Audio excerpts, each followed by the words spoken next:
자, 이어서 뉴욕 현지 연결해서요. 약세로 거래를 마친 시장의 분위기 알아보도록 하겠습니다. 김한희 특파원, 안녕하십니까? 네, 안녕하세요. 네.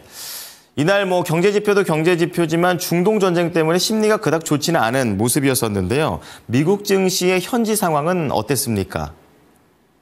네, 미국 뉴욕 증시의 3대 지수가 일제히 하락 마감했습니다.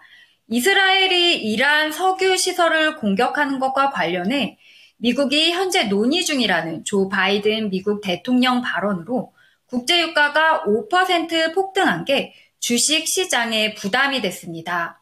미국이 이란 석유 시설 공습을 사실상 승인하면서 유가가 뛰자 투자자들은 불안함을 느꼈습니다. 오늘 뉴욕 증권거래소에서 다우존스 30 산업평균 지수는 전 거래일 대비 0.44% 하락했고 S&P 500 지수는 0.17%, 나스닥 지수는 0.04% 떨어진 채 거래를 마쳤습니다. 오늘은 에너지 종목들의 날이었습니다. 이스라엘이 이란 석유 시설을 공습할 가능성이 높아졌다는 판단으로 국제 유가가 폭등했기 때문인데요. 유가가 당분간 상승 흐름을 지속할 것으로 예상되면서 관련 종목들이 큰 폭으로 뛰었습니다. 국제유가 기준물인 브렌트유는 전일비 5.03% 폭등한 배럴당 77.62달러로 뛰어올랐고요. 미국 유가 기준물인 서부 텍사스 원유 WTI 역시 5.15% 뛴 배럴당 73.1달러로 마감했습니다. 유가 폭등에 힘입어 벨렐로 에너지는 6.15% 폭등했고요. 다이아몬드백 에너지는 3.87% 급등했습니다. 미국 양대 석유 메이저인 엑소모빌은 0.86%, 쉐브론은 0.2% 오른 채 마감했습니다. 매그니피센트 세븐 빅테크 종목들은 엔비디아와 메타만 상승했습니다. 엔비디아는 3.32% 급등했는데요. 젠슨왕 엔비디아 최고 경영자가 최신 AI 칩인 블랙엘 수요에 대한 자신감을 표명하면서 주가를 끌어올렸습니다. 메타는 1.74% 상승했는데요. 반면 테슬라는 어제 3.5% 급락에 이어 오늘도 3.4% 더 떨어졌습니다. 사이버트럭 리콜과 최저가 모델 미국 내 단종이 투자 심리를 악화시켰습니다. 애플은 0.49%, 마이크로소프트는 0.14%, 아마존은 1.52% 각각 하락 마감했습니다. 알파벳은 막판 매수세에 힘입어 하락은 면했지만 전날과 같은 165.86달러로 거래를 마쳤습니다. 이 밖에도 청바지 업체인 리바이스 브랜드를 소유한 리바이 스트라우스는 이번 회계연도 매출 전망을 하향 조정한 충격으로 7.69% 폭락했고요. 전기차 업체인 이비고는 미국 에너지부로부터 조건부로 10억 5천만 달러 대출을 받았다는 소식에 60.81%나 폭등했습니다. 네, 지수는 잠잠해 보였지만 내부적으로는 상당히 여러 가지 소식들이 있었네요. 자, 그런 가운데 주 초에 고용이 좀 중요하다. 고용 지표에 대한 부분들을 말씀을 해주셨는데요. 간밤의 지표 상황은 어땠습니까?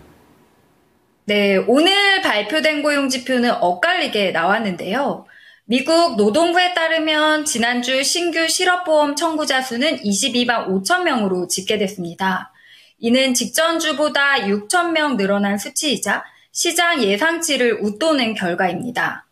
반면 챌린저 그레이 앤 크리스마스가 발표한 감원 보고서에 따르면 미국 기업들의 9월 감원 계획에 따른 해고 대상자 수는 7만 2,821명으로 집계됐습니다.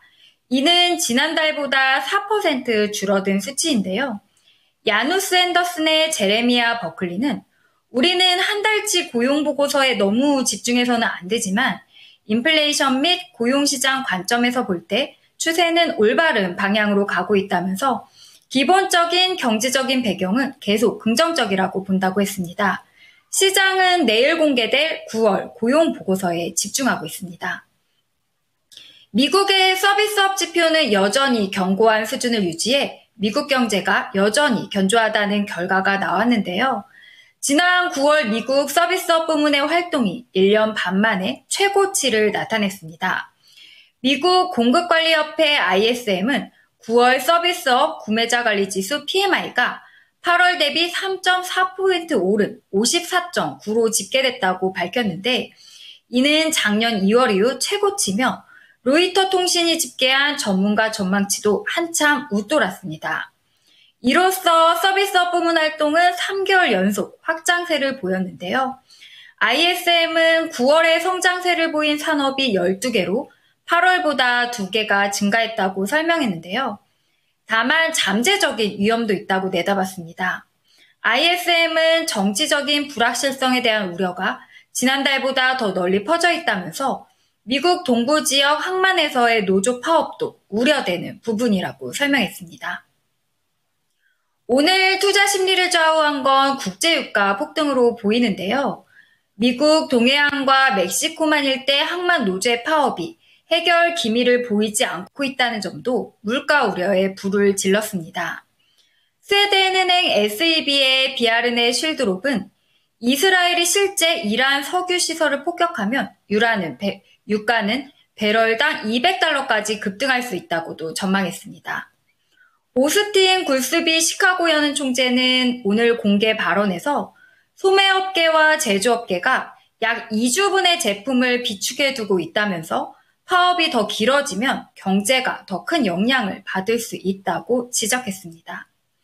시장에서는 현재 다음 FOMC에서 B컷에 대한 기대가 후퇴한 상태입니다.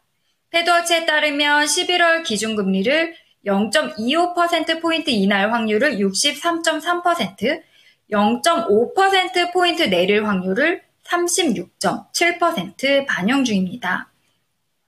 내일 일정 살펴보겠습니다.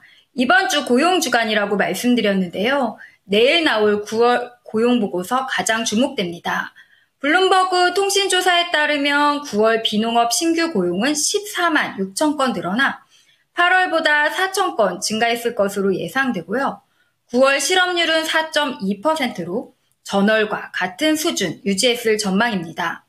시장은 고용 보고서를 통해서 현재 노동시장과 경기를 진단하고 미국 연준의 다음 금리 인하폭을 가늠하려고 할 것입니다. 이 밖에도 내일은 존 윌리엄스 뉴욕 연은 총재 연설이 예정돼 있습니다. 네, 오늘 내용 잘 들었습니다. 네, 감사합니다. 네, 지금까지 모닝인 뉴욕이었습니다.